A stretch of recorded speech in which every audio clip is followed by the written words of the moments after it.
Hello friends, রাখিদির কিচেনে আপনাদের স্বাগতম।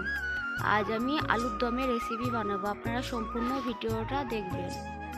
উনুনে চলে এসেছি, আমি আলুটা কেটে ধুয়ে নিয়েছি, কড়াইটা খুব ভালো করে গরম করে নিয়েছি। আলুগুলো দিয়ে দেব।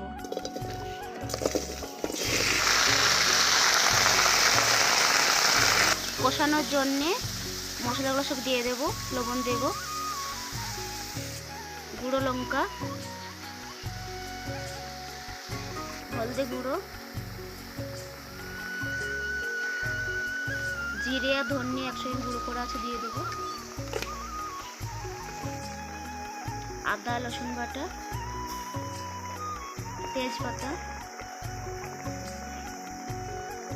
অল্প একটু তেল দেব, কারণ জল দিলে পরে ফুটবে, ফেনাগুলা পড়ে যায়, সেই জন্যে তেলটা একটু দিয়ে দিলাম। ভালো করে কষিয়ে নেব নেড়ে। পেঁয়াজ কুচি, আমি এভাবে রান্না করি, আপনারা কীভাবে রান্না করেন আমি কমেন্টে লিখে জানাবেন। জল দিয়ে দেব, সেদ্ধ করার মতো জল দেব।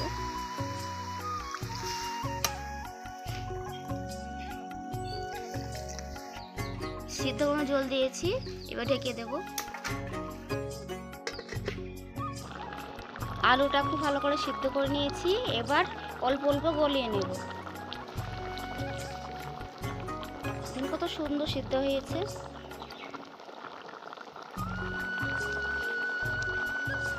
একটু গলালে পরে ঝাল মশলা ভালো ঢুকবে আলুর ভেতরে। এবার নামিয়ে নেব, তারপর ফোড়ন করব। কড়াইটা খুব ভালো করে গরম করে নিয়েছি, এবার সরষের তেল দেব।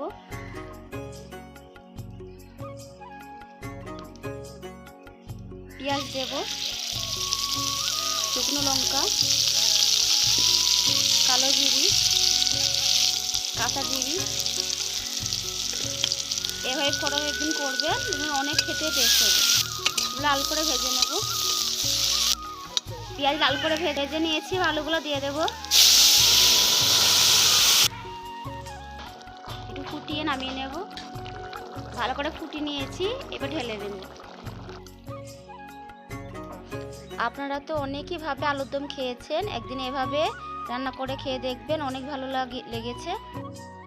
ভালো লেগে থাকলে পরে আমার চ্যানেলটা সাবস্ক্রাইব করে দেবেন। আজ ফেসবুক থেকে দেখে থাকলে ফলো করে দেবেন। ধন্যবাদ।